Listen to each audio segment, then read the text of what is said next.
Kwa Timotheo wa pili sura ya 3 anavyosema, tutambue na tufahamu habari zake, ya kwamba watu wanaopenda fedha, watu wenye viburi, watu wasiotii wazazi wao, watukanaji, nao wapo. Hizo zote ni siku za mwisho.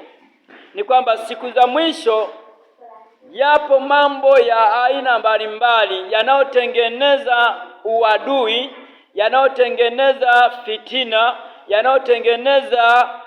yanayotengeneza uchochezi. Hizi zote Yesu anasema tutambue ni siku za mwisho.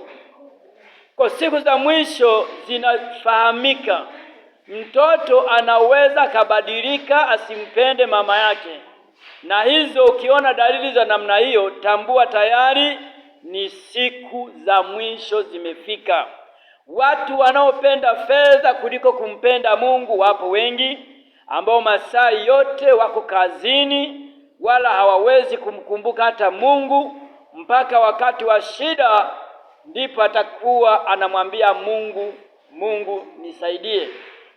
Kwa hiyo ni kwa nini Mungu alitambua neno kama hili, ya kwamba siku za mwisho zitakuwepo nyakati za namna hiyo? Na ni kwa sababu gani Mungu alituhatarisha habari ya siku za mwisho na kutambua kwamba zipo siku za mwisho, zikifika mtaziona. Watu kulala barabarani mpaka kuna kucha, na asubuhi hajui kwa nini alilala barabarani. Watu kuanza kuchanganikiwa pasipo kujua. Hii yote ni dalili ya siku za mwisho. Watu kupoa. Naona kuna ile kupoa. Unajua kwenye kazi yoyote ile, ukipoa lipo neno linakuja linakwambia wewe ni mvivu. Maana yake wewe umepoa. Hauwezi ukafanya jambo lolote, wala hauwezi ukawa na hatua yoyote ya kufanya kazi. Tayari umepoa.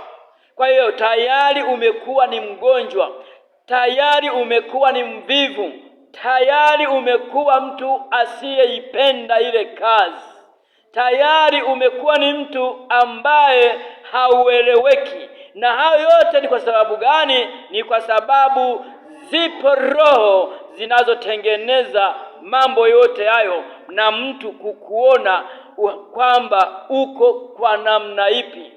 Kwa unakuja kutambuliwa